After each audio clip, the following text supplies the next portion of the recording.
श्रीमान् वेंकटनाथार्य कवितार्किककेसरी वेदांताचार्यवर्यो मे सन्निधत्तां सदा हृदि। ప్రియ భగవద్బంధువులారా, ఈరోజు నుంచి 3 రోజుల పాటు వేదాంత దేశిక తిరునక్షత్ర మహోత్సవములు టీటీడీ ఆళ్వార్ ప్రబంధ ప్రాజెక్టు వారిచే ఇక్కడ జరపబడుతున్నాయి. ఇవన్నీ 3 రోజులు రోజుకి 2 చొప్పున వక్తలు దేశికాచార్యుల యొక్క వేదాంత దేశికుల వారి యొక్క వర్క్స్, ఆయన చేసిన రచనలు, వాటి గురించి కొంచెం విశ్లేషణ చెప్తారు. సో ముందుగా ఇవాళ కుమ్మడ రవీంద్రరెడ్డి గారు ఉన్నారు ఇక్కడ. మీరందరికీ ముందే పరిచయం, ఈరోజు నిరుపావై ప్రభుత్వం ద్వారా. సో ఆవిడ దేశిక రచనల్లో దేశిక వేదాంత దేశికుల వారి రచనలో ఆహార నియమం గురించి ఆవిడ మీకు విశ్లేషిస్తారు. ఆ తర్వాత శ్రీ శ్రీనివాస్ గారు, ఆయన దేశిక ప్రబంధం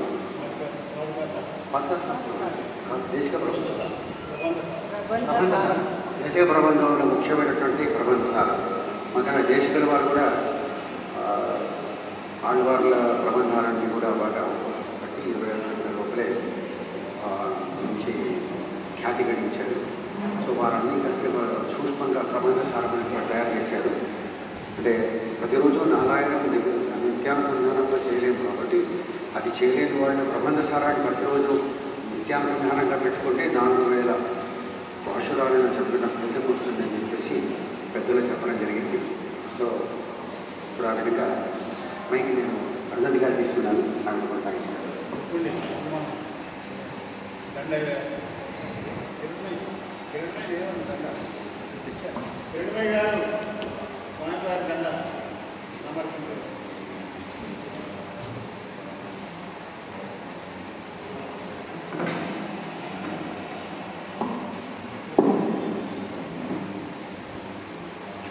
श्रीमते श्री लक्ष्मी नृसिंह परब्रह्मणे नमः।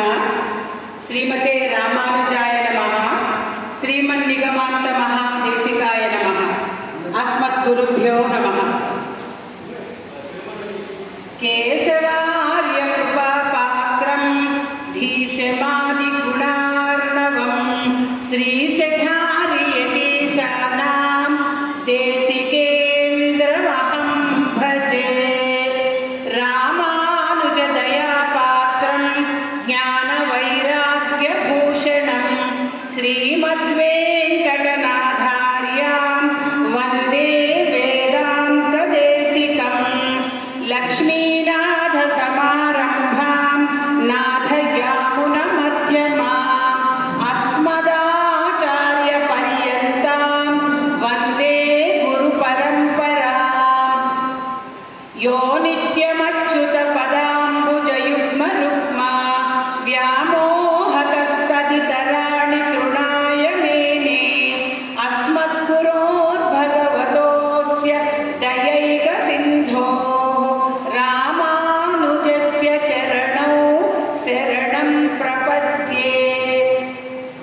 माता पिता युवतयस्तनया विभूतिः सर्वं यदेव नियमेन मदन्वयानाम् आद्यस्य नः कुलपतेर्वकुलाभिरामं श्रीमत्तदङ्घ्रियुगलं प्रणमामि मूर्ध्ना।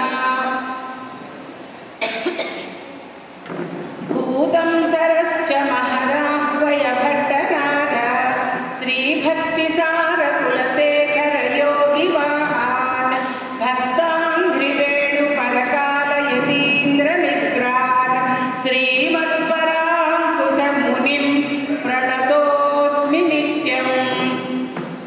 श्रीमान् वेङ्कटनाथार्यः कवितार्किककेसरी वेदान्ताचार्यवर्यो मे सन्निधत्तां सदा हृदि। ज्ञानानन्दमयं देवं निर्मलस्फटिकाकृतिम् आधारं सर्वविद्यानां हयग्रीवमुपास्महे। శ్రీమద్ అభినవ వాగీశ బ్రహ్మతంత్ర స్వతంత్ర శ్రీ రంగనాథ యతీంద్ర మహాదేశికాయ నమః. ప్రియ భగవద్బంధువులారా, తిరుమల తిరుపతి దేవస్థానములు ఆళ్వార్ దివ్య ప్రబంధ ప్రాజెక్టు వారి సౌజన్యంతో ఈ రోజు నుండి 3 రోజుల పాటు అంటే అక్టోబర్ 28, 29, 30 తారీఖులలో వేదాంత దేశికుల వారి తిరునక్షత్ర మహోత్సవాలను మనం ఇక్కడ మన భాగ్యనగరంలో ఉన్నటువంటి శ్రీ పరకాల మఠంలో మన భాగ్యవశం చేత నిర్వహించుకునేటటువంటి అదృష్టాన్ని సాక్షాత్తుగా ఆ హయగ్రీవ స్వామి మనకు కల్పించారు. ఈ విధంగా లక్ష్మీ హయగ్రీవుల సన్నిధిలో జరుపుకోవడము, అందున దేశికుల వారి సారస్వతాన్ని గురించి దాసురాలు మాట్లాడడము అనేటటువంటిది కేవలం పూర్వజన్మ సుకృతంగా నేను భావిస్తూ ఉన్నాను. వేదాంత దేశికుల వారు శ్రీ వెంకటేశ్వరుని ఘంటావతారులుగా సుప్రసిద్ధిని పొందినటువంటి వారు. దేశికుల వారి సారస్వతము అనేటటువంటిది ఏదైతే ఉన్నదో ఆ సారస్వత వైభవాన్ని, వారి సారస్వతంలోని విశిష్టతను ఈ రోజు నుండి 3 రోజుల పాటు ప్రతిరోజు 2 ఉపన్యాసకుల ద్వారా, 2 వక్తల ద్వారా మనము వినబోతున్నాము. అటువంటి అద్భుతమైన అవకాశము మనకు ఇక్కడ ఉన్నటువంటి ఈ సన్నిధి కలిగిస్తూ ఉన్నది. ఈ 3 రోజులలో మనము దేశికుల వారిని గురించి, వారి జీవిత విశేషాలైతే ఏమిటి, వారి సారస్వతమైతే ఏమిటి, వీటన్నింటినీ మనకు దర్శింపజేయబోతూ ఉన్నారు. వేదాంత దేశికుల వారు శతాధిక గ్రంథకర్తలైనటువంటి వారు, కవితార్కిక కేసరులుగా విఖ్యాతిని పొందినటువంటి పరమ భాగవతోత్తములు వీరు. వీరు రచించినటువంటి స్తోత్రాలైతే ఏమిటి, గద్యలైతే ఏమిటి, నాటికలైతే ఏమిటి, ద్రావిడ ప్రబంధాలైతే ఏమిటి, లెక్కకు మిక్కిలిగా ఉండడం అనేటటువంటిది మనకు తెలుస్తూ ఉన్నది. వీరు వెలువరించినటువంటి దేశిక ప్రబంధంలో ఉన్నటువంటి ఆహార నియమం అనేటటువంటి ప్రబంధాన్ని గురించి అన్వయించేటటువంటి అదృష్టము ఈ రోజున నాకు దక్కుతూ ఉన్నది. వారి తనయులతో, దేశికుల వారి తనయులతో నేను కార్యక్రమాన్ని ప్రారంభించబోతూ ఉన్నాను. ప్రతిరోజు కూడా 5 నుంచి 7 గంటల వరకు, అంటే 1 గంట ఒకరు, ఇంకో గంట ఇంకొకరు అని 2 గంటలు అలా చేయడము ఒకటి అనుకున్నాము. అయితే ఈరోజు మొదటి రోజు కాబట్టి కొంచెం ఒక 15 నిమిషాలు ఆలస్యమైంది. 1 గంట సేపు లోపలే నేను ముగించిన తర్వాత కార్యక్రమము మళ్ళీ ఇంకొకరి ద్వారా కొనసాగించబడుతూ ఉంది. దేశికుల వారి తనయులను ముందుగా చెప్పుకుందాము. சீரொன்னொத்தூப்புல் திருவேங்கடமுடையான் பாரொன்னு சொன்ன பழமொழியுள் ஓரொன்னுத்தானே அமையாதோ தாரணியில் வாழவாருக்கு వానేరపోమడవం వాళువు. ఇంకొక తనియన్ కూడా చెప్పుకుందాము. ఈ తనియన్లు అంటే ఏమిటి అంటే, మనము వ్యావహారికంగా చెప్పుకోవాలంటే ప్రార్థనా శ్లోకములని చెప్పుకోవచ్చు. ఇంతకుముందు మనం చెప్పుకున్న తనియన్ ఏదైతే ఉందో పిళ్ళైలోకాచార్యులు అనేటటువంటి పరమ భాగవతోత్తములు, మహానుభావులు వేదాంత దేశకుల వారిని గురించి చెప్పినటువంటిది. ఎవరి ప్రబంధాన్నైతే మనం సేవిస్తున్నామో వారి యొక్క వైభవము, వారి యొక్క విశిష్టత అనేటటువంటిది ఈ తనియన్లలో చెప్పబడుతూ ఉంది. சீராரும் வேதாந்த தேசிகருகோன் செடமடையினுள் பொருளைச் சிந்தை செய்தே ஆராய்ந்து வாழ உறவி புதியோர் தங்கட்கு அன்புடனே ஆகார நியதி சொன்னான். ஏராருமெதிராசர் அருளினாலே எதிரிந்தவர்கள் சிங்கமென இங்கு ஒந்தோன் சீராரும்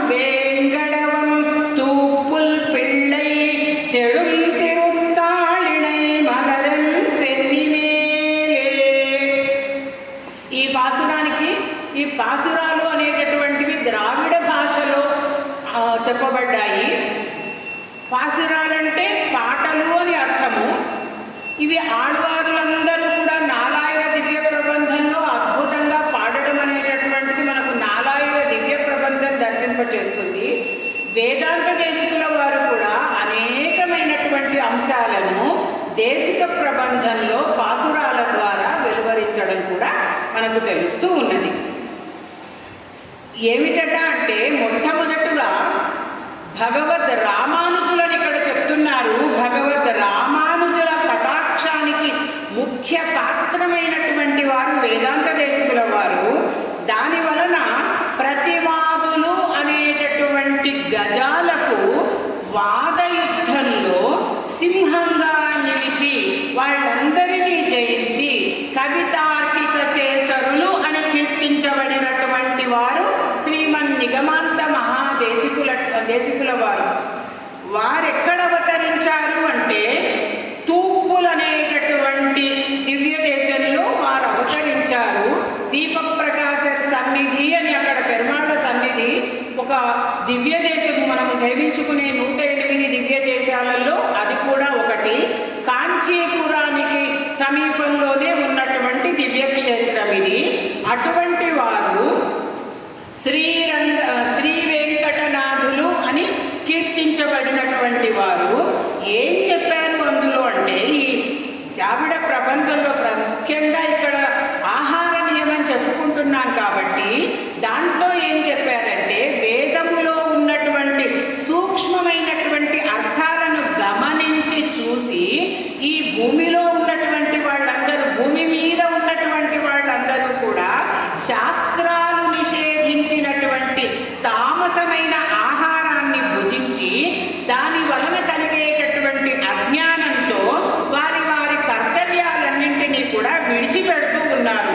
అలా విడిచిపెట్టి చెయ్యకూడని పనులన్నింటినీ కూడా చేసి నరకంలో పడిపోతూ ఉన్నారు. అలా అందరూ నరకంలో పడిపోకుండా ఉండాలి అని భావించినటువంటి వేదాంత దేశికుల వారు భాగవత భక్తిని పెంపొందించేటటువంటి సాత్వికమైనటువంటి ఆహారమును భుజించి ఉజ్జీవించాలి అని తలచినటువంటి వారై ఆహార నియమము అనేటటువంటి దివ్య సూక్తిని అనుగ్రహించారు.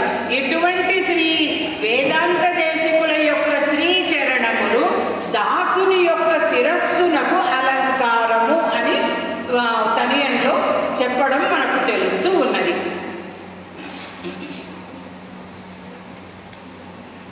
సరే, ఈ ఆహార నియమము అనేటప్పటికి ఏమిటంటే మనలను నిలబెట్టేటటువంటిది, ప్రతి ప్రాణిని నిలబెట్టేటటువంటిది ఆహారము.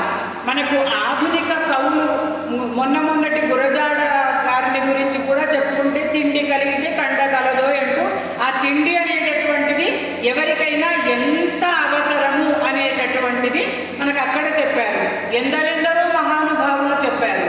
వేదాంత దేశికుల వారు ప్రత్యేకించి శ్రీ వైష్ణవులైనటువంటి వాళ్ళు ఆహారము విషయములో పాటించవలసినటువంటి నియమాలన్నింటినీ కూడా అలా పాటించడం వల్ల దానివల్ల మొనగూడేటటువంటి క్రమశిక్షణను దేశికుల వారు దేశిక ప్రబంధంలో ఆహార నియమము అనేటటువంటి ప్రబంధంలో 21 పాసురాలలో అద్భుతమైనటువంటి విధంగా వివరించారు.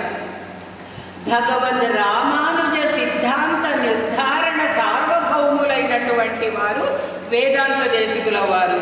ఎటువంటి వారు వీరు వేదాంత దేశికుల వారు అంటే వేదాంత దేశికుల వారికి వేదాంత దేశికుల వారే సాటి అని చెప్పబడేటటువంటి వారు.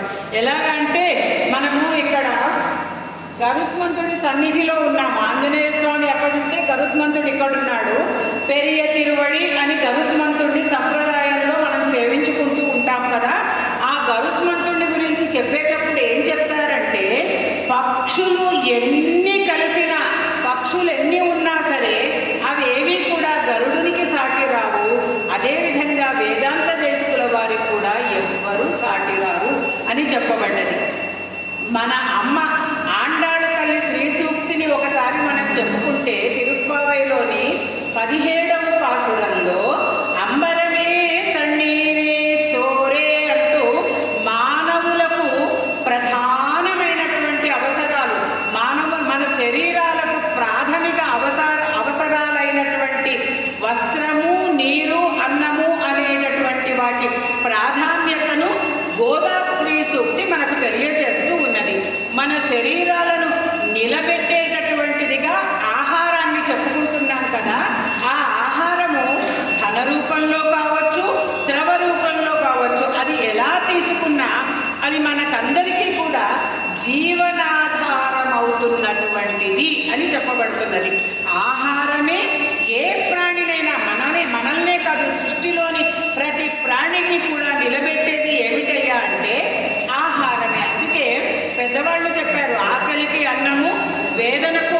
కాలంలో ఏమిటంటే అనేక రూపాలలో మనమున్న చోటుకే వచ్చేస్తున్నది. ఇది కాలమహిమ అంటే కలికాలంలో ఇవన్నీ మనం చూస్తున్నాము. స్విగ్గీలు వస్తున్నాయి, జొమాటోలు వస్తున్నాయి, ఇంకా ఎన్నెన్నో మనమున్న చోటుకే మనం వండుకునే పని లేదు, కష్టపడే పని లేదు అన్నట్టుగా ఆర్డర్ చేస్తే వచ్చేస్తున్న కాలం ఇది. కానీ వేదాంత దేశికుల వారు ఆహారమును ఎలా వండాలి, అలాగే ఏ విధంగా వినియోగించాలి వంటి అనేకమైనటువంటి ఆహార నియమాలను ఈ ఆహార నియమంలో స్పష్టంగా చెప్పడము అనేది కూడా మనకు ఈ ప్రబంధం దర్శింపచేస్తూ ఉన్నది. శుచి శుభ్రత అనేటటువంటివి వండే వాళ్లకు అలాగే వండే వాటికి ఆ పదార్థాలకు కూడా చాలా అవసరము అనేటటువంటి దాన్ని వారు ప్రబంధంలో తెలియచేశారు. అది కూడా ఏమిటి అంటే ఏదో లేచామా, వండుకున్నామా, తిన్నామా అంటే ఆ తినడం అనేటటువంటిది మానవులు తింటుంటారు, ఇతరమైనటువంటి ప్రాణులన్నీ కూడా తినడం జరుగుతున్నది. కానీ మానవులు భుజించడం అనేటటువంటి దానికి చెప్పబడ్డ నియమాలలో ప్రధానంగా చేయవలసింది ఏమిటి అంటే వంట చేయంగానే మొట్టమొదట పెరుమాళ్లకు సమర్పించడం అనేటటువంటిది చేయాలి. భగవన్ నివేదన అనేటటువంటిది ప్రారంభంలో తప్పనిసరిగా వండిన వెంటనే చేయాలి. ఆ తర్వాతనే ఆ ఆహారము అమృతం అవుతుంది అని చెప్పబడ్డది. చూడండి, ఎక్కడన్నా మనం ప్రసాదం తీసుకున్నామంటే ఎప్పుడూ చూడనటువంటి రుచిని మనం అనుభవిస్తాము. ఏమిటే కారణం అంటే ఆ అమృతత్వం అనేటటువంటిది భగవన్ నివేదన వలననే జరుగుతుందన్నమాట. ఈ తలిహ ఏదైతే ఉన్నదో, వంట ఏదైతే ఉన్నదో, పాత్రను పొయ్యి మీద పెట్టడం దగ్గర ప్రారంభం అవుతుంది కదా. ఇంకేముంది, నేను వంట చేస్తున్నాను అని మొదలు పెట్టడం చేస్తాము. కానీ అక్కడ నేను వంట చేస్తున్నాను అని చెప్పడం ఏదైతే ఉన్నదో, నేను చేస్తున్నాను అని భావించకూడదు అని మన పెద్దవాళ్ళు అంటారు. ఏమిటంటే ఆ నేను అనేటటువంటిది అహంకారమును సూచించేటటువంటిది. మనం ఎవరము చేయడానికి అని భావించాలి అంటారు మన పెద్దలు. ఏమిటట అంటే ప్రారంభించేటప్పుడు మనం చేస్తున్నాము అనుకోకుండా ఆండాళ్ శ్రీహస్తేన అని భావించాలి అంటారు. అలా చేసేటప్పుడు నన్ను ఒక పరికరంగా చేసుకొని ఆ తల్లి చేయిస్తున్నది అని భావించాలి అని చెప్పబడ్డది. ఆళ్వార్లు నాలాయిర ప్రబంధంలో స్వామిని కీర్తిస్తూ మనకు 3 విధాలుగా దర్శింపచేశారు. మనం స్వామికే నివేదన చేస్తాం కాబట్టి ముందుగా స్వామి వైభవాన్ని కొంచెం చెప్పుకుంటే ఎలాగా అంటే పెరుమాళ్ళు ఉందు, ఉమిళిందు, అళందు అని 3 విధాలుగా ఆళ్వార్లు మనకు తెలియచేశారు పెరుమాళ్ళను. ఎలాగా అంటే ఒకసారి పరమాత్మ లోకాలన్నింటినీ మింగివేయడం అనేటటువంటిది చేశారు. ప్రళయకాలంలో చిరు బొజ్జలో 14 భువనాలను దాచుకుని వటపత్ర సాయిగా ఒక మర్రి ఆకు మీద శయనించిన స్వామి స్వరూపము మనకు అక్కడ తెలుస్తుంది. ఆ తర్వాత ఏమిటంటే ఆ ఒకసారి లోకాలను మింగి ఆ లోకాలను ఒకసారి బయలుపరచడం అనేటటువంటిది కూడా పరమాత్మే చేస్తాడు. ఆ తర్వాత ఏం చేశాడు పరమాత్మ అంటే లోకాలను కొలవడం అనేటటువంటిది చేశాడు. అందుకని 3 మాటలు ఉందు, ఉమిళిందు, అళందు అంటూ ఆ లోకాలను కొలిచినటువంటి త్రివిక్రమ స్వరూపాన్ని ఆళ్వార్లు మనకు దర్శింపచేశారు. మనకు భాగవతం కూడా దాన్నే చెప్తుంది. ఎలాగా అంటే ఒక పరి జగముల వెలినిడి ఒక పరిలో పలికి కొనుచును ఉభయము కనుచున్ సకలార్థ సాక్షియగు నయ్యకళంకుని ఆత్మమూలుని అర్థి భజింతున్ అంటూ ఆత్మలకు మూలమైనటువంటి పరమాత్మను మనము ఆ గజేంద్రుని ప్రార్థనలో, గజేంద్రుడు భజించడంలో భాగవతంలో తెలుసుకున్నాము. అటువంటి ఆ స్వామి లోకాలను కొలిచినటువంటి స్వామిని మన అమ్మ ఆండాడు తల్లి ఓంగి ఉలగళంద ఉత్తమం పేర్పాడి అంటూ అలా ఆకాశ పర్యంతం పెరిగిపోయి లోకాలను కొలిచినటువంటి స్వామిగా, అలాగే అన్ను ఈ ఉలగం అళందా ఎడిపోతి అంటూ లోకాలన్నింటినీ నీ పాదాలతో కొలిచావు అని మంగళాశాసనం చేయడం కూడా మనం తెలుసుకున్నాము తిరుప్పావైలో. భూమి పట్ల పరమాత్మకు అమితమైనటువంటి ప్రీతి కాబట్టి అటువంటి ప్రీతి కలిగిన ఆ స్వామిని మనకు దర్శింపచేస్తూ ఆ భూమిలో పుట్టినటువంటి వాటినన్నింటినీ కూడా ముందుగా స్వామికి సమర్పించ ఆలోచించడం చేయాలి. ఎందుకంటే అన్నీ కూడా సమస్తము కూడా ఆ పరమాత్మవే. అవాప్త సమస్త కాముడు అని కదా పరమాత్మను చెప్పుకుంటాము. అందుకే పరమాత్మ నీవిచ్చినటువంటి వాటిని నీకే సమర్పిస్తున్నాను అంటూ ప్రేమతో నివేదన చేయడం అనేది చేయాలి అనేటటువంటిది మనకు చెప్పబడ్డదన్నమాట. ఇప్పుడు ఆహార నియమంలో ఉండేటటువంటి పాసురాలు 21 పాసురాలు ఉన్నాయి దీంట్లో. అయితే అన్ని పాసురాలను సమయాభావం చేత మనం చెప్పుకోము. వీలైనంత వరకు వాటిలో ఉండేటటువంటి సారాంశాన్ని చెప్పుకుందాము. కొన్ని పాసురాలను కూడా మనం చెప్పుకోవచ్చు. ஆகாரத்திருவகையாம் நன்றும் பீதும் அருமறை கொண்டு எதிராசதிவை மொழிந்தார் ஆகார வழி விளக்கியாக்கும் கண்ணன் அனைத்துலகும் வாழவிது சாற்றி வைத்தான் போகாது போக்குவிக்கு முனிவர் சொன்ன பொய்யாத மொழிகளையும் பொருந்த கேள்மின் ஆகாதென்னவை தவிர்ந்தா மதுவே అసగరనుమాగంగాత్తు అరుಳು పెట్రానే అనేది మొదటి పాసురం. ఏమిటట అంటే ఈ లోకంలో ఉన్నటువంటి సమస్తమైన జీవులను కూడా చెడ్డ మార్గము నుండి నిరోధించి మంచి మార్గంలోకి తీసుకొని వచ్చి ఉజ్జీవింపచేసేటటువంటి పరమాత్మ ఆ శ్రీకృష్ణుడు సకల లోకాలలో ఉన్నటువంటి జనులందరూ కూడా శాస్త్రము నిషేధించినటువంటి తామసమైనటువంటి ఆహారాన్ని విడిచిపెట్టి భగవద్భక్తిని పెంచగలిగే సాత్వికమైనటువంటి ఆహారాన్ని గ్రహించి ఉజ్జీవించడం కొరకు శ్రీమద్ భగవద్గీతలో ఆ ఆహార నియమం అనేటటువంటి దాన్ని మొట్టమొదటగా తెలియచేయడము మనకు భగవద్గీత తెలియచేస్తూ ఉన్నది. ఆ తరువాత భగవద్ రామానుజులు భాష్యకారులు అని కదా వారిని కీర్తిస్తాము. ఆ భాష్యకారులు ఆ సూక్తిని వేదాలను పరిశీలించి మంచిది చెడ్డది అని 2 విధాలుగా ఉన్నటువంటి ఆహారాలను శ్రీమద్గీతా భాష్యంలో చక్కగా వివరించారు. అదేవిధంగా శ్రీభాష్యంలో కూడా ఈ విషయాలను వారు ఉటంకించడం అనేటటువంటిది మనకు తెలుస్తూ ఉన్నది. సులభంగా తొలగిపోనటువంటి పాపాలు ఏవైతే ఉన్నాయో ఆ పాపాలకు ప్రాయశ్చిత్తము మొదలైనటువంటి వాటిని విధించి జీవులు పాపాలను పోగొట్టేటటువంటి జీవుల యొక్క పాపాలన్నింటినీ పోగొట్టేటటువంటి కరుణను కలిగినటువంటి ఆ మనువు మొదలైనటువంటి స్మృతికర్తలు ఎవరైతే ఉన్నారో మనుస్మృతి, శుక్రాచార్య స్మృతి, శాండిల్య స్మృతి అని ఈ స్మృతులు మనం చెప్పుకుంటూ ఉంటాం కదా. వాళ్ళు తమ స్మృతులలో ఈ ఆహార నియమమును గురించి చక్కగా పలికారు. దోషము లేని ఆ విషయాలను మూల ప్రమాణమైనటువంటి వేదానికి తగినట్లుగా అన్వయిస్తూ తెలియండి అంటూ దేశికుల వారు చెప్తున్నారు. ఎలాగట అంటే పూర్వము అజగరుడు అనేటటువంటి ఒక బ్రాహ్మణుడు ఉండేవాడు.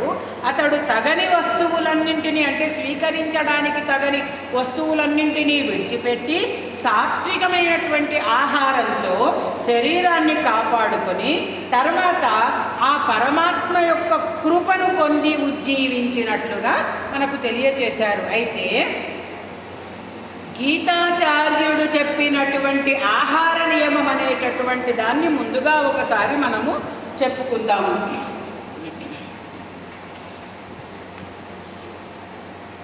ఆ జగద్గురువైనటువంటి శ్రీకృష్ణ పరమాత్మ అర్జునునికి భగవద్గీతను ఉపదేశిస్తూ శ్రద్ధాత్రయ విభాగ యోగం అనేటటువంటి దాంట్లో 17వ అధ్యాయంలో ఆహారం గురించి చెప్తూ అంటున్నారు. ఆహారస్త్వపి సర్వస్య త్రివిధో భవతి ప్రియ అని చెప్పినటువంటి చోట సాత్వికము, రాజసము, తామసము అనే 3 భేదములు కలిగినటువంటి ఆహారాన్ని గురించి అక్కడ చక్కగా వివరించారు.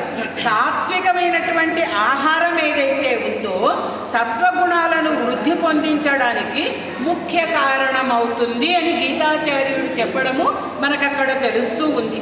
ఆయుస్సత్వ బలారోగ్య సుఖప్రీతి వివర్ధన అని చెప్పారు. ఆయుర్వృద్ధిని ఇచ్చేటటువంటిది, దేహానికి బలాన్ని కలుగజేసేటటువంటిది, ఆరోగ్యాన్ని కలిగించేటటువంటిది అయినటువంటిది. దేహానికి మాత్రమే కాకుండా మనస్సుకు కూడా ప్రియమును కలిగించేది అయినటువంటి ఆహారాన్ని స్వీకరించాలి. అటువంటి ఆహార పదార్థాలు సాత్వికులందరికీ కూడా ప్రీతిని కలిగిస్తాయి అని భగవద్గీతలో చెప్పడం మనకు తెలుస్తూ ఉన్నది.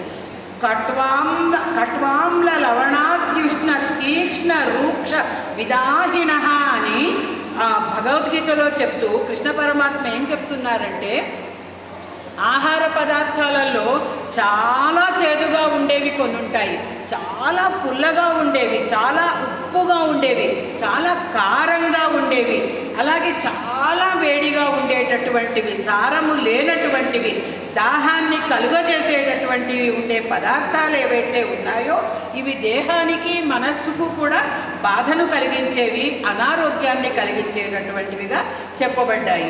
ఇవి ఎటువంటి వాళ్లకు ప్రీతికరం అంటే రజోగుణ ప్రధానులైనటువంటి వారికి ప్రీతిని కలిగించేవి, అవి సాత్వికులైనటువంటి వారికి నిషిద్ధము అన్నారు.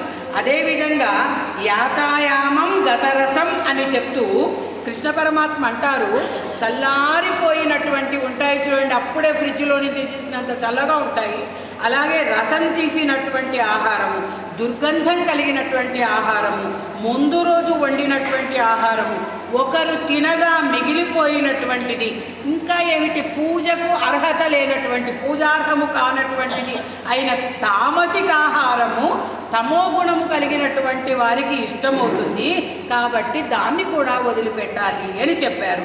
ఆత్మ నియమనము అనేటటువంటిది కావాలి అంటే ఆహార నియమము అనేటటువంటి దాన్ని తప్పనిసరిగా పాటించాలి అంటున్నారు దేశకుల వారు.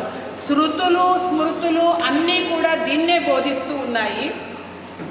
అన్నదోషేణ చిత్తస్య కాలుష్యం సర్వదా భవేత్ అనేటటువంటిది స్మృతులలో మనకు తెలుస్తూ ఉంది. అన్నదోషం చేత మనస్సు కల్మషాన్ని పొందుతుంది, కలుషితమైనటువంటి చిత్తంలో ధర్మ రహస్యం అనేటటువంటిది ప్రకాశించదు అంటున్నారు. ఎలాగా అంటే ఒక దృష్టాంతం చెప్పారు. మలినపు నీళ్లున్న పాత్రలో సూర్యబింబము ప్రతిఫలించని విధంగా అని చెప్తున్నారు. అదేవిధంగా మాలిన్య హృదయంలో దైవ సాక్షాత్కారం అనేటటువంటిది కలుగదు అని చెప్పడం కూడా తెలుస్తూ ఉన్నది. ఆహారం విషయంలో మూడింటిని చెప్పారు. ఒకటి ఏమిటంటే వస్తు శుద్ధి, రెండవది ఏమిటి అంటే పాత్ర శుద్ధి, మూడవది ఏమిటి అంటే వాహక శుద్ధి. వండేవాడు, వడ్డించేవాడు, తెచ్చేవాడు శుభ్రతను కలిగి ఉండాలి అనేటటువంటి పెద్దల వాక్కుని మనకిక్కడ తెలియచేస్తూ ఉన్నారు. తర్వాత ఈ సోరు అంటే అన్నము అని చెప్పుకున్నాం కదా, ఆహారము అని అనుకోవచ్చు. దాని గురించి చెప్తూ ఒక పాసురం ఇప్పుడు చెప్పుకుని మిగిలిన పాసురాలు కొంచెం ఒక లైన్ చెప్పుకుందాం. வாயிலல்லா வாயிலினால் வந்த சோறும் வரகு முதலாகாதன்னுரைத்த சோறும் வாயினின்றும் விழும வைத்தான் பட்ட சோறும் வாயிக்கொண்ட கவளத்தின் மிகுந்த சோறும் தீயவரு கண்படும் சோறும் தீதலு சோறும் சீரையுரை தும்மலிவை பட்ட சோறும் நாய் முதலானவை பார்க்கும் தீண்டும் சோறும் నాల్ తూ ఇదల్లా చోరుం నన్నా చోరే. ఈ సోరు సోరు సోరు అంటూ ఒక 8-9 సార్లు చెప్పారు దేశకుల వారు. ఇక్కడ ఏమిటట అంటే మనకు ఆహారము, ఆహార పదార్థాలు ఎప్పుడు కూడా సింహద్వారం నుంచి లోపలికి తెచ్చుకోవాలి, అంతేగాని పెరటి దారిన కాదు. తగిన ద్వారము నుండి కాకుండా పెరటి ద్వారము మొదలైనటువంటి తగనటువంటి దారులలో తీసుకువచ్చినటువంటి ఆహారము పనికిరాదు. అదేవిధంగా అరికెలు అనేటటువంటివి, ఇంకా ఈ ఊదలు మొదలైనటువంటి పేర్లతో తృణధాన్యాలని ఈ మధ్య మనం చూస్తున్నాము, మిల్లెట్స్ అనేటటువంటి పేరుతో. దేశకుల వారు అంటున్నారు అవి స్వీకరించకూడదు అని చెప్పేస్తున్నారు ఇక్కడ మనకు. ఏమిటంటే ఈ అరికలు అనేటటువంటి వాటిని తృణధాన్యంగా చెప్తారు. వర్షాధార పంట బాగానే ఉంది, ఈ కాలాన్ని బట్టి తీసుకుంటున్నారు అందరూ.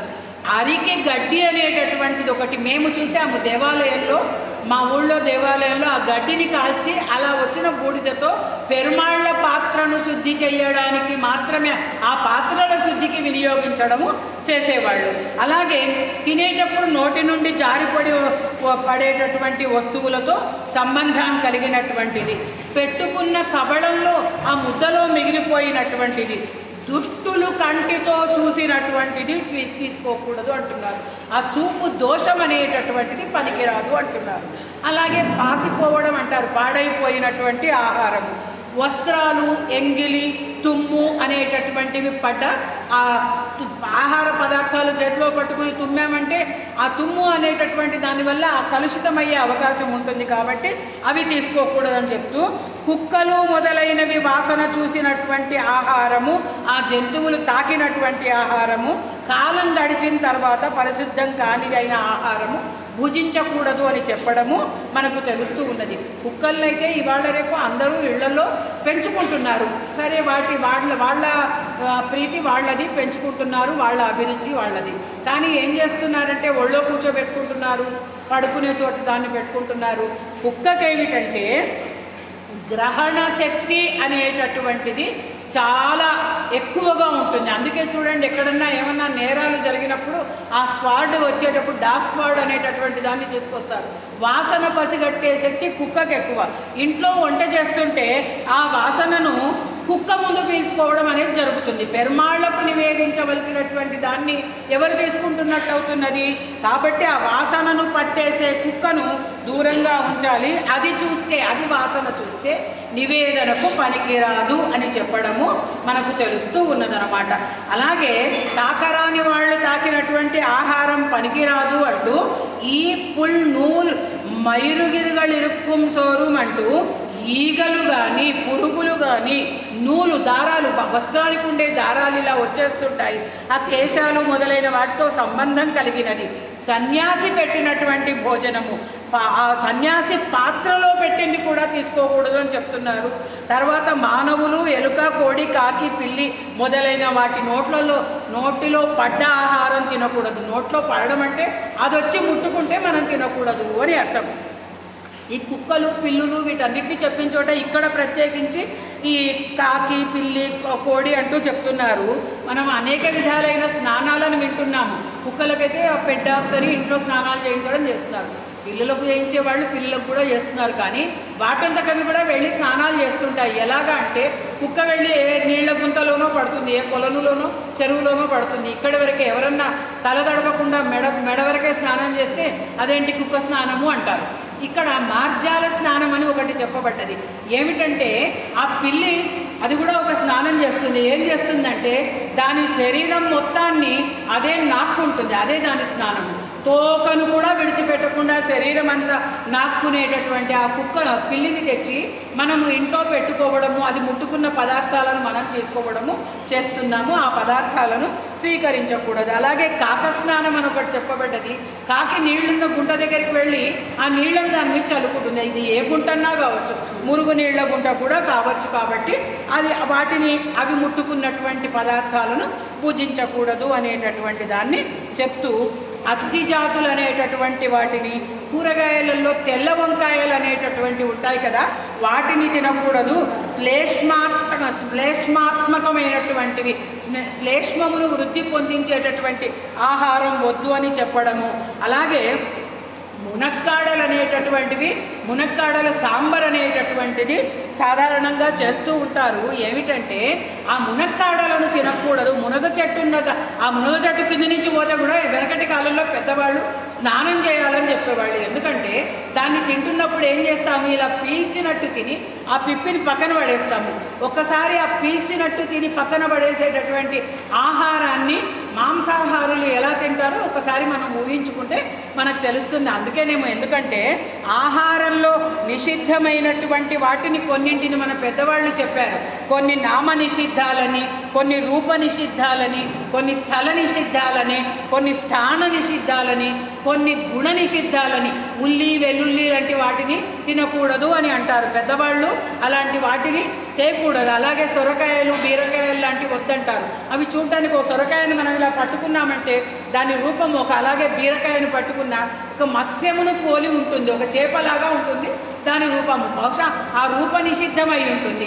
అలాగే ఎర్రగా ఉండే బీట్రూట్ లాంటివి, టమాటాలు లాంటివి కూడా పూర్వం తినేవాళ్ళు కాదు. కాలానుగుణంగా ఇప్పుడు వాటిని తింటున్నారు. సరే, ఆ కాలంలో ఇక తర్వాత కాలానుగుణమైన వాటిని గురించి కూడా వేదాంత దేశకుల వారు చెప్పడం మనకు తెలుస్తుంది అన్నమాట. ఆ తర్వాత ఏమంటున్నారంటే, ఇతరుల తోటలలో యజమాని అనుమతి లేకుండా తీసుకునేటటువంటి ఫలాదులను కూడా ఆహారంగా స్వీకరించకూడదు అని చెప్తూ ఇక్కడ మనకు కార్మేని అరుళాళర్ కడగత్తానే అంటూ చెప్పడము ఒకటి చెప్పబడ్డదనమాట. ఏమిటట అంటే, ఈ అలా కొన్ని కూరగాయలు చెప్తూ చాలా చేదుగా వగరుగా తీక్షణంగా ఉండేటటువంటి వాటిని, లేతగా పుల్లగా ఉండేటటువంటి వాటితో ఆ కర్యందులు చేసి, అంటే కూరలు వండి ఆ వండడం అనేటటువంటిది తగదు అంటూ ఎవరు చెప్పారట? వరదరాజస్వామి వేంచేసి ఉండేటటువంటి హస్తిగిరిలో నివసించే వైదికోత్తములు నిర్ణయించారు అని చెప్పడం తెలుస్తూ ఉన్నది. ఈ హస్తిగిరి అరుళాళర్ అంటూ చెప్పబడినటువంటి ఈ స్వామి కంచి వరదుడు అంటారు కదా, వేదాంత దేశకుల వారికి అత్యంత ప్రీతికరమైనటువంటి పెరుమాళ్ళు అనమాట. ఆ కంచి వరదరాజస్వామి మీద వారు అనేకమైనటువంటి స్తోత్రాలను చేశారు. దాన్ని ఇక్కడ చెప్తున్నారు. మాలముదు చెయ్యామల్ వందవెల్లాం అనేటటువంటి దాంట్లో ముఖ్యంగా ఏం చెప్పారంటే, మనం ఇంతకుముందు కూడా చెప్పుకున్నాము, వండినటువంటి ప్రతిదాన్ని పెరుమాళ్లకు నివేదన చేయాలి. భగవానునికి నివేదన అర్హము కానటువంటి వాటిని మనము స్వీకరించకూడదు. అతిథులకు పెట్టకుండా అతిథులకు వేరు మనకు వేరు అని వండుకోవడం లాంటివి చేయకూడదు అనేటటువంటి దాన్ని మనకు తెలియచేశారు. అదేవిధంగా తినకూడని వస్తువులతో కలిపి వండినటువంటివి ఇంతకుముందు చెప్పుకున్నాము. ఉల్లి వెల్లుల్లి ఏమిటి, వాటిని తినకూడదా, ఎందుకు తినకూడదు అని ఎవరన్నా వాదనకు దిగవచ్చు. ఎందుకంటే చాలామంది ఉపయోగించేటటువంటివి. ఉల్లి చేసిన మేలు తల్లి చేయదు అనే నానుడి ఉంది. అలాగే వెల్లుల్లి హార్ట్కు చాలా మంచిది అని చెప్పబడ్డది.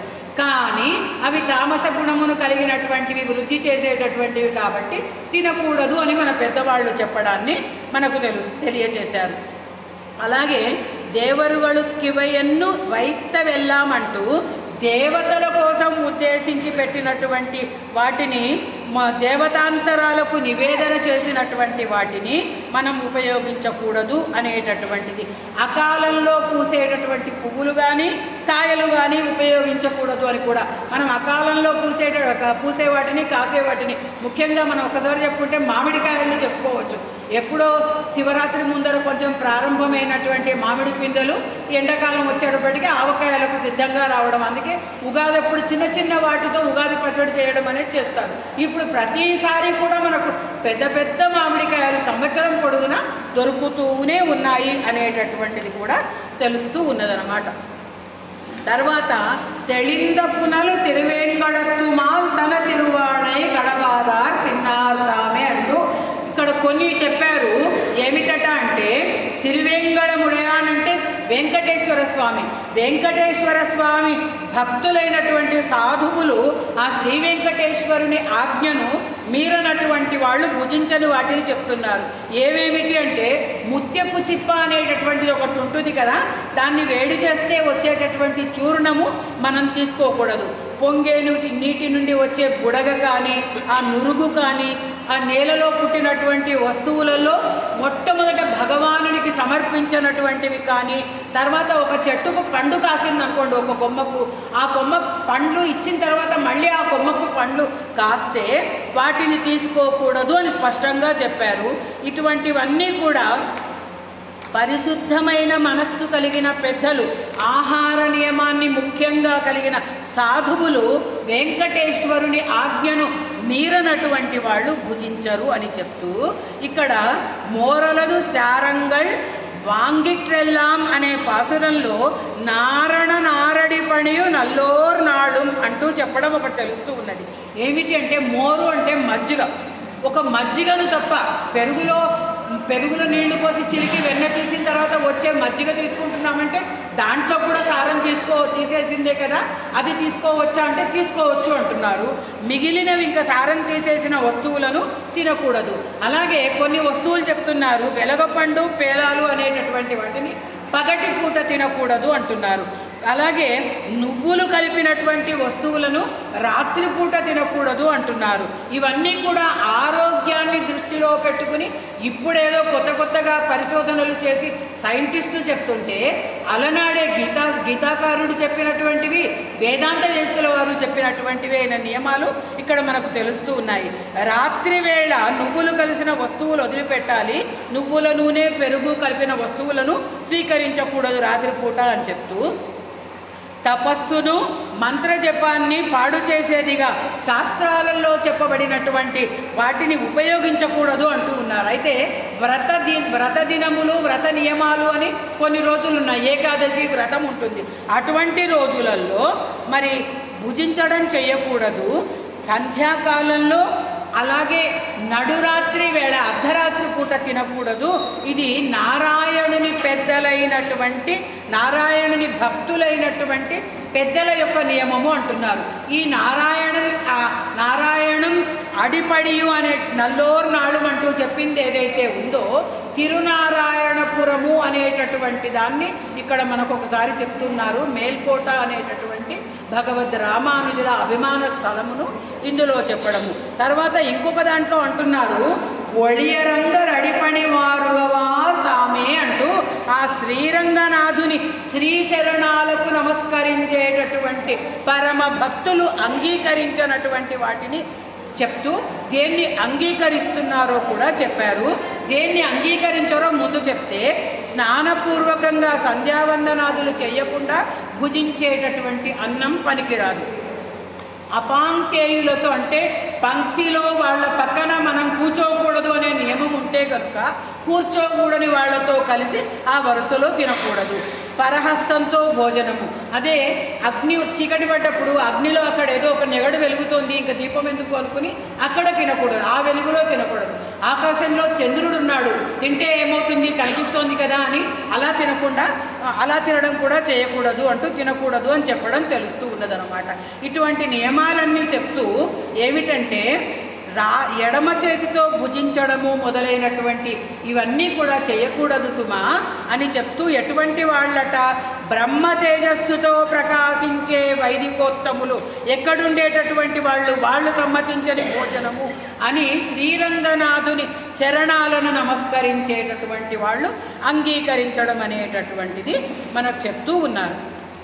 ఇక్కడ ఇంకొకటి ఏమిటంటే 5, 8, 9, 10 పాసురాలలో దేశకుల వారు మన చేత ఒక చార్ధామ్ యాత్ర అనేటటువంటి దాన్ని చేయించడము తెలుస్తూ ఉన్నదన్నమాట.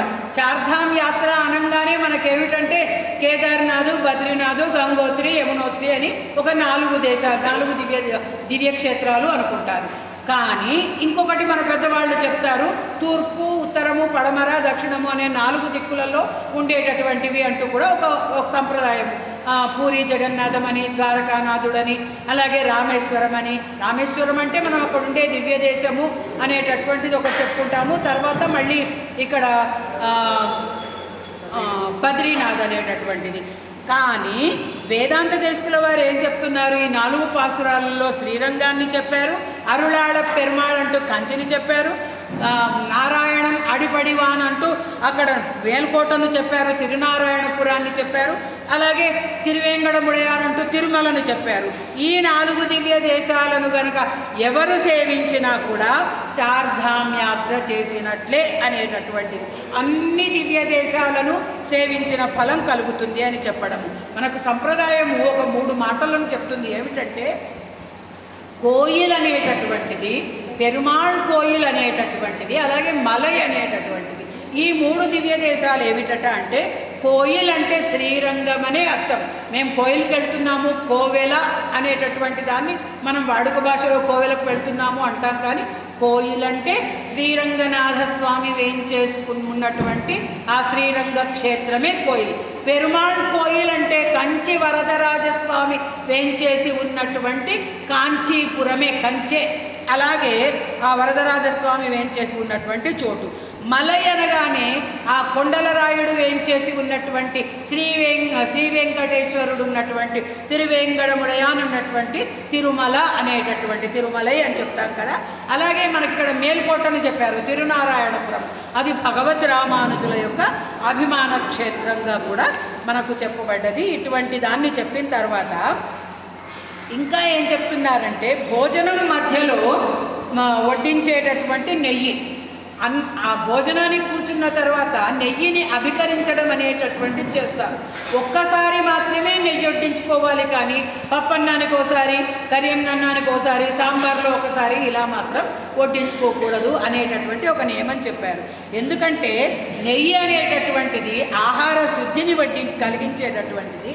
అలాగే ఇంకొకటి ఏమిటంటే, ఎక్కువ తీసుకుంటే అజీర్ణానికి కూడా కారణమవుతుంది. ఘృతంచ బుద్ధి అని చెప్పబడ్డది. బుద్ధిని పెంపొందించేటటువంటి నెయ్యిని తగుమాత్రంగా ఒక్కసారి మాత్రమే వడ్డించాలనేటటువంటిది. అలాగే పునఃపాకం చేయడం, మళ్ళీ మళ్ళీ వేడి చేయడం. అందరిళ్లలో మైక్రోవేవ్ ఓవెన్లు ఉన్నాయి, లేదా కుక్కర్లో పెట్టి చలికాలం వచ్చింది చల్లగా ఎందుకు తినాలని వేడి చేసుకుంటారు. అలా వేడి చేసుకోకూడదు. ఇనుప పాత్రలలో చేసినటువంటి వంట, అలాగే చేతితో వడ్డించేటటువంటి కూరలు కూడా అది వండనివైతే గనక అలా తినవచ్చు, పెట్టించుకోవచ్చు అంటున్నారు. ఒకసారి కొరికి పక్కన పెట్టి తర్వాత మళ్ళీ తినడం లాంటివి చేస్తారు.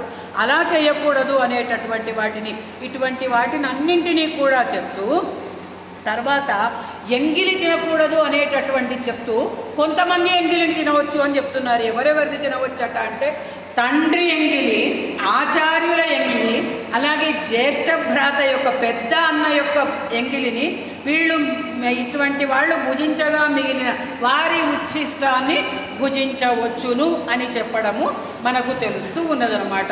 అయితే ఇటువంటి వాటిల్లో నిషేధించబడిన వస్తువులన్నింటినీ ఆపత్కాలంలో ఉపయోగించవచ్చు అని కూడా ఆహార నియమంలో వేదాంత దేశికుల వారు సూచించడం మనకు తెలుస్తూ ఉన్నది. ఉపవాస కాలంలో జలము, దుంప, నెయ్యి, పాలు, యాగ హవిస్సు, నిమంత్రణము, గురూపదేశము, మందు అనేవి ఇవన్నీ ఏవి కూడా వ్రతాన్ని చెడగొట్టవు, స్వీకరించదగినవి, పరిగ్రహించదగినవి అని చెప్పడం కూడా మనకు తెలుస్తూ ఉన్నది. ఇంకా తీసుకోదగినటువంటి వాటిలలో మాకరం బిన్ సారు, తయిర్, పాల్, నెయ్యి, పాక్కు, వళై, మిళగు, తేనేలం, పనినీరాదిన్. మనం పన్నీరు అని చెప్పుకుంటాం కదా, దానికి పనినీరు అంటే, పన్నీరు అంటే పాలు విరగొట్టి చేసింది మాత్రం కాదు సుమా. చెరుకు రసము, పెరుగు, పాలు, నెయ్యి, వక్కలు, శంఖము, మిరియాలు, తేనె, పన్నీరు ఇవన్నీ కూడా వినియోగించవలసినటువంటి వస్తువులే అని చెప్పడము మనకు తెలుస్తూ ఉన్నది. తర్వాత మనం స్నానం చేయడానికి వెళ్తుంటాము. పౌర్ణమిలో, అమావాస్య రోజున, ఆ పౌర్ణమి నాడు, అమావాస్య నాడు సముద్ర స్నానం చేయొచ్చు. గ్రహణ కాలంలో ఏ జలమైనా కూడా గంగా జలం వంటిదే అని చెప్పబడ్డది. నదీ ప్రవాహంలో స్నానం చేయడానికి వెళ్తాం కదా, ఆ నదీ ప్రవాహం ఒక్కొక్కసారి గుర్రాలను, గాడిదలను, శవాలను అన్నింటినీ మోసుకొని వస్తుంది.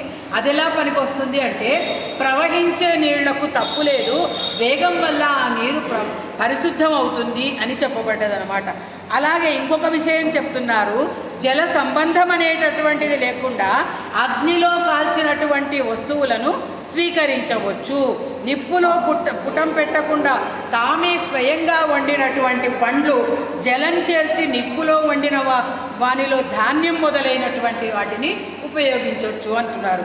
జల సంబంధం లేకుండా అగ్నిలో కాల్చడం అంటే వేరుశెనక్కాయలు, అలాగే ఉట్టి హరిగూటని అమ్ముతుంటారు కదా, పచ్చి శనక్కాయలు, ఇలాంటివన్నీ కూడా రత్నపురి గడ్డలని, స్వీట్ పొటాటో ఉంటుంది కదా, అవన్నీ కూడా నీటితో సంబంధం లేకుండా నిప్పు మీదే కాల్చడం అనేది చేస్తుంటారు. వాటిని స్వీకరించవచ్చు అంటున్నారు. పిండితో చేసినటువంటి అప్పడాలు, అప్పము, రొట్టె మొదలైనటువంటి వస్తువులు అవి పాతబడ్డా కూడా వాటిని రుచి చెడిపోకపోతే వాడవచ్చును అని చెప్పడం కూడా మనకు తెలుస్తూ ఉన్నది. తర్వాత డైరీ ప్రోడక్ట్స్ అంటుంటాం కదా, పాల ఉత్పత్తులు, దాన్ని చెప్తూ అంటున్నారు, పాలు మొదలైనటువంటి వాని గొప్ప పరిణామాలైనటువంటి పాలకోవా మొదలైనటువంటి వాటిని చక్కగా ఉపయోగించవచ్చు. ఈ మురుకులు లాంటివి ఇళ్లలో పిండి వంటలు చేస్తాము, వాటిని కూడా ఉపయోగించవచ్చు. భక్ష్యాలు మొదలైనవన్నీ పిండి బెల్లం కలిపి చేసేటటువంటివి, వైద్యుల చేత నిర్దేశించబడిన ఔషధాలు, వీటన్నింటినీ.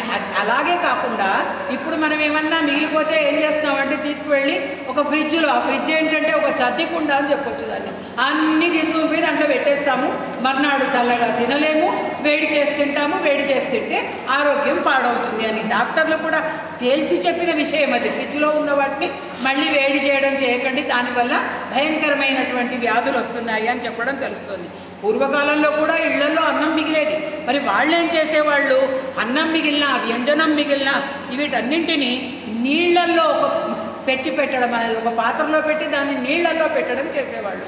తర్వాత ఈ మజ్జిగ, నెయ్యి, పాలు మొదలైన వాటిని కలిపిన అన్నాన్ని కూడా భుజించవచ్చు, నువ్వు నెక్స్ట్ డే తినవచ్చు అని చెప్తూ ఆకుకూరలు, కూరలు మొదలైనవి ఎలాగైతే పాతబడ్డా ఉపయోగిస్తామో వీటిని కూడా ఉపయోగించవచ్చు అని చెప్పడం కూడా మనకు తెలుస్తూ ఉన్నదనమాట. ఇక్కడ 15, 16 పాసురాలు, 17, 18 పాసురాలు జంట పాసురాలు అని చెప్పబడ్డాయి. ఇది ఏమిటంటే పాలు, పెరుగు మొదలైనటువంటి వాటిని చెప్పేవి 15, 16 పాసురాలు. పెరుగుతో చేయబడే తినుబండారాలు ఏవైతే ఉన్నాయో వాటిని స్వీకరించవచ్చు అని చెప్పడము, తినదగిన పాత వస్తువులను ఆపత్కాలంలో ఉంటే సందర్భాన్ని బట్టి ఇంకేదీ లేదు అది తప్ప ఆకలి తెచ్చుకోవడానికి అనుకుంటే అలా తినవలసి వస్తే వాటిని బాగా కడిగి వాటికి కొంచెం తేనె కానీ నెయ్యి కానీ చేర్చి భుజించడం చేయవచ్చు అని చెప్పడం కూడా తెలుస్తూ ఉన్నదన్నమాట. తర్వాత 17, 18 పాసురాలు కూడా జంట పాసురాలుగా చెప్పబడ్డాయి. ఒకే గిట్టను కలిగినటువంటి గుర్రము, అదేవిధంగా గాడిద, ఈ రెండింటి పాలు ఉపయోగించకూడదు. ఒక ఆవుకు గనక 2 దూడలు ఉంటే ఆ ఆవు పాలను స్వీకరించకూడదు. ఒంటె పాలు తాగకూడదు. ఉప్పుతో మజ్జిగతో కలిసినటువంటి పాలు స్వీకరించకూడదు. స్త్రీ స్తన్యం అనేది పనికిరాదు. గర్భం ధరించిన గోవు మొదలైన వాటి పాలు తీసుకోకూడదు. అదేవిధంగా దూడ చనిపోయినటువంటి ఆవు పాలను తీసుకోకూడదు. వేరే ఆవుకు పుట్టిన దూడతో పితికిన పాలు కూడా పనికిరావు. ఒకవేళ దూడ చచ్చిపోతే ఏం చేస్తారంటే ఇంకో దూడకు పుట్టినటువంటి ఆ కళేబరాల్లో ఉండే లోపల ఉండేదంతా తీసేసి దాని లోపల గడ్డి కూరి దాని ముందర దాని దూడనే అని భ్రమింపజేసి పాలు పితకడం చేస్తారు కదా, అలా చేయకూడదు అనేటటువంటి దాన్ని.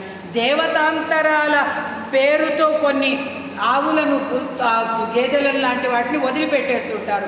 అది అలా వెళ్తుంటే దాని పాలు పిండుకోవడం అనేది చేయకూడదు అని చెప్తూ, గొర్రె పాలు, అలాగే రాగి పాత్రలో పాలు పనికిరావు అంటున్నారు. రాగి పాత్రలో పాలు తాగడం అనేటటువంటిది పొయ్యడం అనేది చేయకూడదట. ఎందుకంటే రాగి పాత్రలో పోసేటటువంటి పాలు కళ్ళుతో సమానంగా చెప్పబడతాయి అంటారు. అలాగే కాచేటప్పుడు చెడిపోయినటువంటి పాలను కూడా ఉపయోగించదగని వాటిల్లో చేర్చి చెప్పడం తెలుస్తూ ఉన్నది. అలాగే కంగయ్యరల్లది ఆండాణాళ్ వైత్త నీరుమంటూ కాల్ కళవి మిగు నీరు కలక్క నీరుమంటూ నీరుమంటూ నీరును చెప్పడం చేశారు చాలా పర్యాయాలు. ఏమిటట అంటే ఇళ్లలో మనం నీళ్లు వాడుకుంటుంటాం కదా, గంగా జలము తప్ప మరునాటికి నిల్వ ఉంచినటువంటి జలము ఏదైనా పనికిరాదు. అలాగే కాళ్ళు కడుక్కున్న తర్వాత కొన్ని నీళ్లు మిగిల్చడం చేస్తారు, అవి పనికిరావు. అలాగే బురద కలిసిన కలుషిత జలం కానీ, కాచిన కొబ్బరి నీళ్లు కానీ, చిన్న గుంటలో తేటపడిన నీళ్లు కానీ తీసుకోకూడదు అంటూ, ధారగా పడేటటువంటి నీళ్లు పైన ఏదన్నా ఎంగిలితో కలిసి ప్రవహిస్తూ ఉంటే, జాలువారుతూ ఉంటే అవి తీసుకోకూడదు. సందేహానికి అవకాశం ఉన్న జలాలు ఏవైనా కూడా తీసుకోకూడదు అని చెప్తూ, చాకలివాడు బట్టలు ఉతుకుతుంటాడు, చాకలి రేవులో ఉండే నీళ్లు పనికిరావు తాగడానికి. శంఖాన్ని పాత్రగా గ్రహించి ఒక చెంబుతోనో గ్లాస్తోనో నీళ్ళు ఇలా పోసుకోవాలి, కానీ శంఖంతో తాగుతామనేది చేయకూడదు. తాగే జలము పనికిరాదు అని చెప్తూ, వర్షం పడుతుంటే భూమి స్పర్శ తగలనటువంటి ఆ వర్షపు నీటిని స్వీకరించకూడదు అంటారు. ఆ ధారగా పైనుంచి పడుతున్నటువంటి ఆ వాన నీళ్లు స్వచ్ఛంగా ఉంటాయి, దేంట్లో కలవదు కదా అనుకోకూడదు. ఆ నీళ్లలో ఉగ్రత్వం ఉంటుంది. భూమి స్పర్శ తగిలినప్పుడే అవి స్వీకరించడానికి అనువుగా మారుతాయి అనేటటువంటిది మనకు చెప్తున్నారు. ఆళ్వారు అంటారు, నమ్మాళ్వారు నాలాయిరంలో ఉണ്ണుం సోరు పరుగు నీరు తిన్నుం వెత్తిలయు ఎల్లాం కണ്ണన్ అంటారు. ఏమిటంటే తినే అన్నం కానీ తాగే నీరు కానీ ఉണ്ണుం సోరుం పరుగు నీరు తిన్నుం వెత్తిలయం అంటే తాంబూలం, వేసుకునే తాంబూలము, ఇవన్నీ కూడా నాకు కృష్ణుడే. కృష్ణుడిని భావించేటప్పుడు ఇవన్నీ కూడా స్వీకరించిన భావమే తప్ప ప్రత్యేకంగా వాటిని స్వీకరించవలసిన అవసరం లేదు.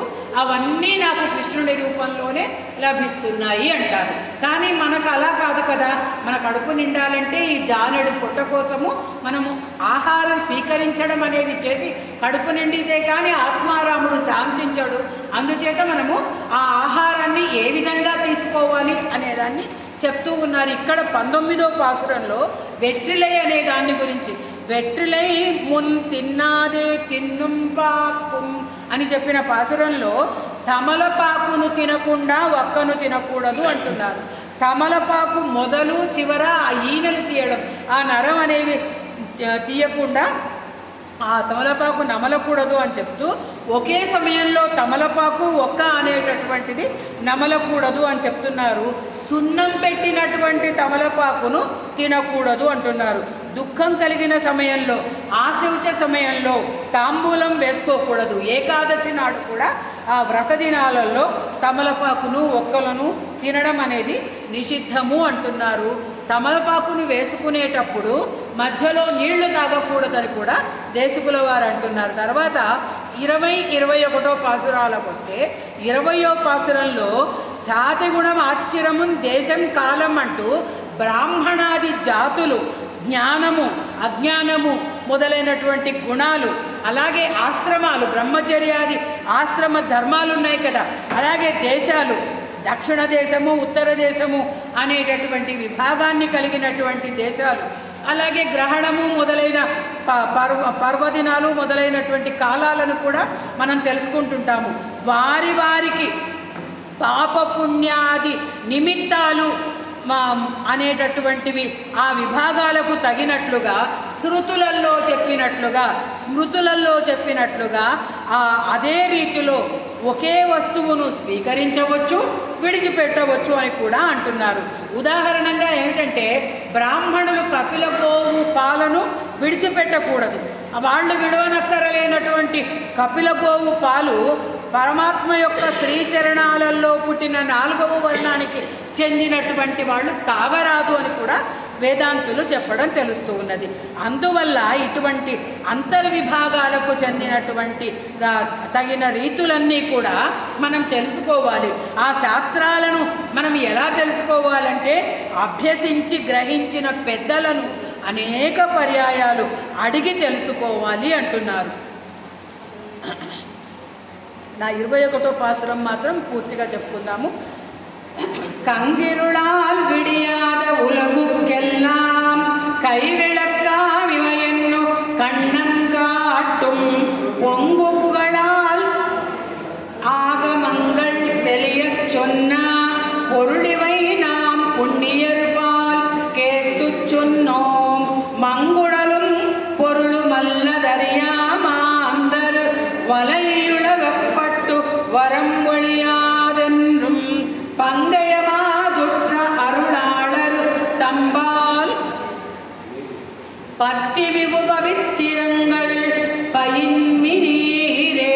ఏమిటట అంటే ఎల్లవేళలను అంటే సతతము కూడా అజ్ఞానం అనేటటువంటిది మిక్కిలిగా ఉండేటటువంటి కర్మభూమిలో ఉన్నటువంటి వాళ్ళము మనందరము కూడా. అలా ఉండేటటువంటి వారికి చేతి దీపములాగా ఒక కర దీపికలాగా తత్వార్థములనేటటువంటి వాటిని తెలియజేయడం కోసము శ్రీకృష్ణుని చేత చూపబడినటువంటి వేద శాస్త్రాలలో ఉండేటటువంటి ఈ అర్థాలన్నీ కూడా ఎవరి ద్వారా తెలుసుకోవాలంటే ఆచార్యుల వద్ద విని గ్రహించి ఈ ప్రబంధాన్ని మేము వ్యక్తం చేశాము అంటున్నారు దేశికుల వారు. అనిత్యమైనటువంటి ఈ శరీరాన్ని, సంపదను ముఖ్యమని తలిచి తిరిగే నాస్తికుల యొక్క మాటను నమ్మి వారి మాటల వలలో చిక్కుకోకూడదు. అలా వాళ్ళ మాటల వలలో చిక్కుకుని ఇవి మాకు నిషిద్ధము, తినకూడదు అంటే ఆ అజ్ఞానులైనటువంటి వాళ్ళు ఎవరన్నా ఏమవుతుంది, మేము తింటున్నాం కదా, మేము మనుషులం కామా, ఇటువంటి మాటలతో మనం తినే పరిస్థితిని వాళ్ళు కల్పిస్తారు.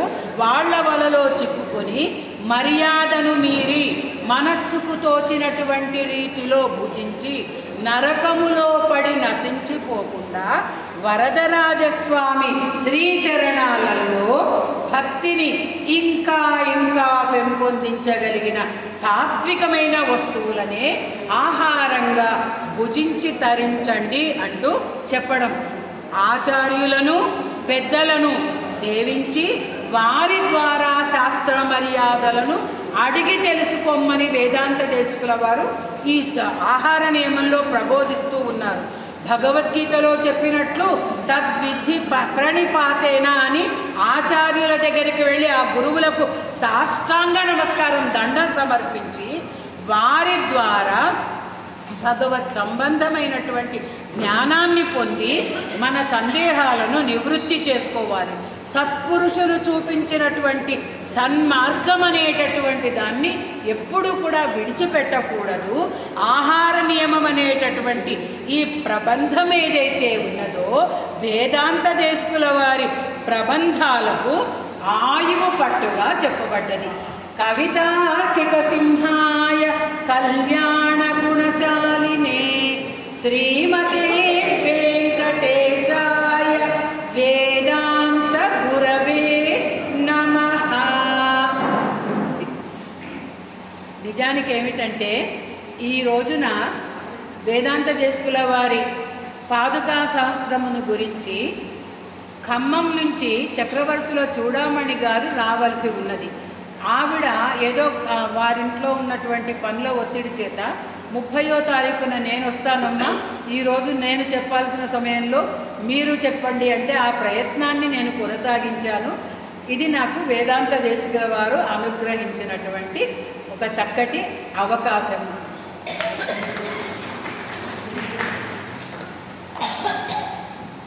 ఓకే.